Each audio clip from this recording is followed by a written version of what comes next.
Sim, uma decisão acertada em 2018, né, no dia 21/5, fizemos a maior paralisação da história desse país numa pauta de sobrevivência do segmento principalmente da categoria de transportadores autônomos, né? E nós ganhamos e não levamos algumas coisas, né? Então, em 2018, a gente paralisou o país com aquela pauta que era o fim do preço de paridade de importação, que era o PPI, né? A redução do preço dos combustíveis, mais as pautas do segmento do transporte, como uma planilha de custo mínimo, né? Como a questão do marco regulatório, questão dos 30% das cargas da Conab, questão do eixo suspenso que a gente pagava ele quando passava com ele vazio, né? Para reduzir o custo de operação nossa, referente à questão da aposentadoria especial e várias outras demandas, né? Então, alguma delas conquistou, virou lei, que até hoje a gente vem brigando, né? Com algumas ações que foi judicializada no Supremo Tribunal Federal por algumas entidades que se sentem prejudicadas, dizendo que era inconstitucional a nossa lei. Em 2018 teve um movimento unificado, né? No decorrer do movimento foi entrando outras entidades no meio, né? Outras, que eu tipo assim, o movimento intervencionista, aqueles ativistas, né? Eu tive muita dificuldade para desmembrar isso do movimento dos transportadores, né? Do trabalhador, da classe trabalhadora, né? Porque não era o nosso objetivo derrubar nenhum presidente da República.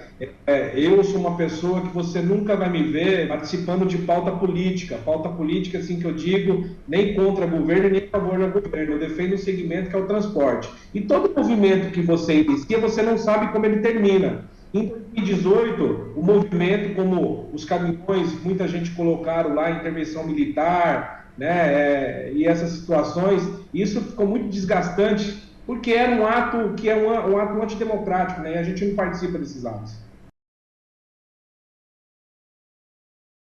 Em 2016, o preço dos combustíveis foi atrelado no PPI, que é o preço de paridade de importação, na época, o governo Michel Temer, né?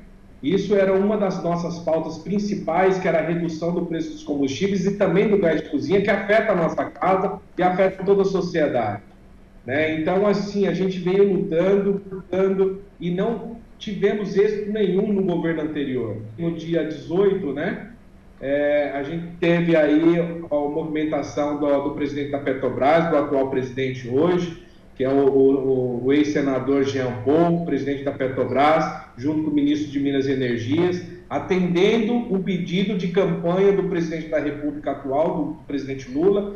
Acabou o fim do preço de paridade de importação, né? Então agora eles vão trabalhar numa questão de custo alternativo, um custo de oportunidades, né? Então, no dia 11 do mês passado, eu estive com o presidente da Petrobras, Jean Paul, no Rio de Janeiro, conversando referente a essa, justamente referente à questão da redução dos combustíveis, que afeta o nosso segmento e afeta todo o povo brasileiro. Na realidade, nós ficamos 11 dias. 11 dias, justamente isso que a gente ter discernimento, ter muita responsabilidade. Estava entrando outros movimentos no meio do nosso segmento, né, de uma pauta saindo fora de uma pauta de sobrevivência, e sim uma pauta para derrubar o governo Michel Temer na época. Então, o que a gente teve que fazer? E a população já estava virando contra nós, né? Até então, a população estava levando mantimento, alimento na beira da rodovia para nós. Agora, imagina a mãe de família, né, que tem seus filhos em casa, o filho pede um leite, pede uma bolacha e não tem. E aí eu já comecei a escutar o que lá atrás? Os caminhoneiros já estão virando baderna, né? Isso daí já está virando fora do contexto. Então a gente teve que ter humildade, descer 2 degraus para a gente poder avançar e reivindicar as nossas pautas, que é o que a gente vem fazendo até hoje. Eu tenho certeza que se a gente continuasse, nós ficamos 11 dias, se a gente tivesse enfrentado, né, com esse intuito, mais 2 dias o governo não ia segurar, não. Tanto é que no 11º dia, nós tínhamos 54 pontos no país, né, parados em pontos estratégicos, onde a gente conseguiu fazer essa maior manifestação até no dia de hoje pelo WhatsApp, né? E no dia 11, 11 dias depois que a gente ainda estava parado, todos os batalhões, todas as unidades começaram a chamar as lideranças que estavam nesse ponto e colocaram que ele tinha que ia desmobilizar ou na conversa ou na força. Então eu não achei justo colocar um pai de família, um trabalhador, que a gente já tinha conquistado o que a gente queria, que era justamente isso que eu te falei, que era a planilha de custo mínimo, marco regulatório e a questão dos 100% da Conab e outras situações que a gente conquistou. Então eu não achei justo colocar o trabalhador para confronto com a polícia naquele momento. Na verdade, quando eu falo de derrubar o governo anterior, que era o governo, que era o Michel Temer, já existia um desgaste natural. Então, se a gente pegar toda a trajetória, lá em 2015, teve o impeachment da presidente Dilma, logo em seguida o Michel Temer assumiu, e aí ele atrelou o nosso combustível na moeda estrangeira, aí vinha aqueles aumentos excessivos, cada semana tinha um aumento do combustível, isso afeta a categoria, afeta a dona de casa. Então existia esse natural, esse desgaste natural, né? Como veio muito movimento, né, para fora Temer, né, impeachment do Temer, e aí eu vi que estava saindo fora do controle, não é o nosso objetivo, não era o nosso objetivo de derrubar nenhum presidente da República. Por isso que eu falo, se a gente segura mais 2 dias, né, o presidente Michel Temer, com certeza ele ia sofrer uma consequência, poderia sim, eu tenho certeza que ele ia perder a cadeira.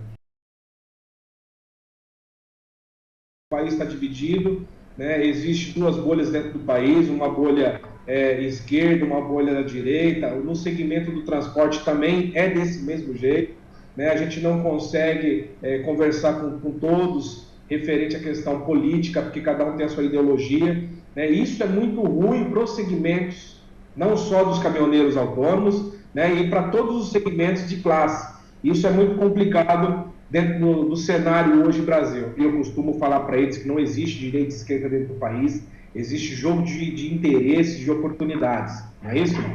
Mas o nosso maior erro, né, foi idolatrar político. Político, ele não tem que ser idolatrado, ele tem que ser cobrado, né? Eu agora mesmo, ontem, eu parabenizei o atual governo, o presidente Luiz Inácio Lula da Silva, pelo seu posicionamento, pelo cumprimento da promessa de campanha que ele fez de acabar com o fim do PPI, e acabou. Coisa que também o ex-presidente Jair Messias Bolsonaro tinha prometido e não cumpriu.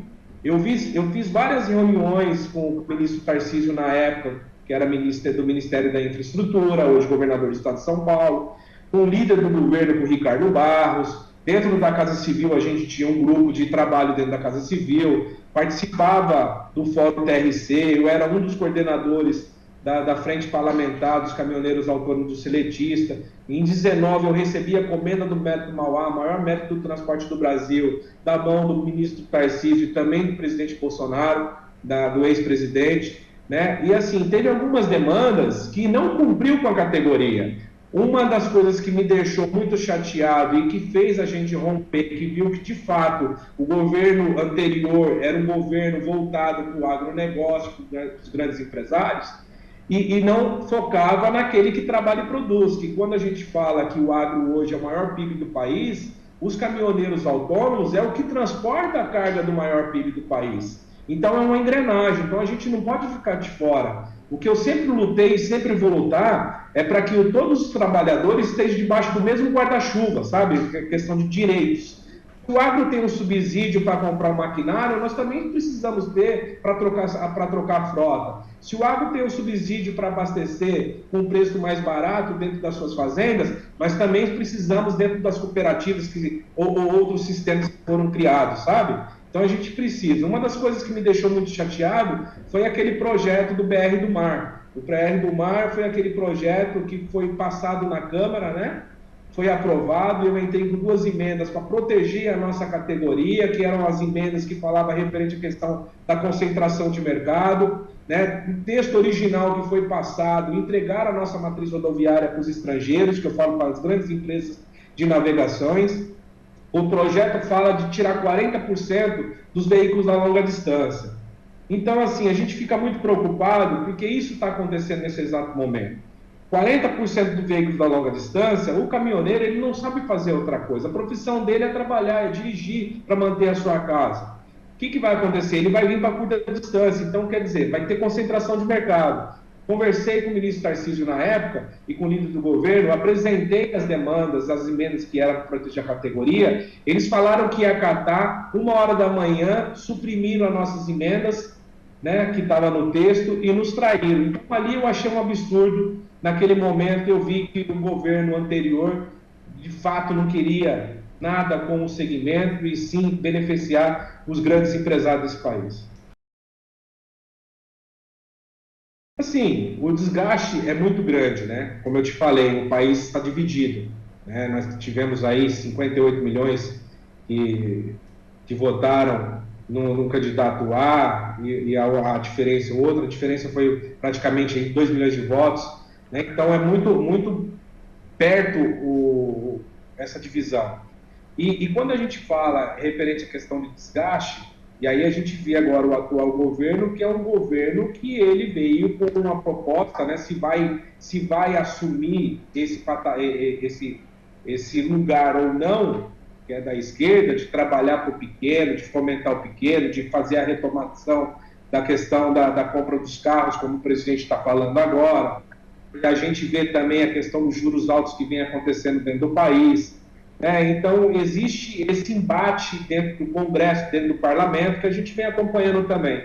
Então, a gente vê, de fato, que o governo atual vai ter dificuldade, tem dificuldade para governar, né? E tem um país dividido. Então, assim, risco? Claro que há risco.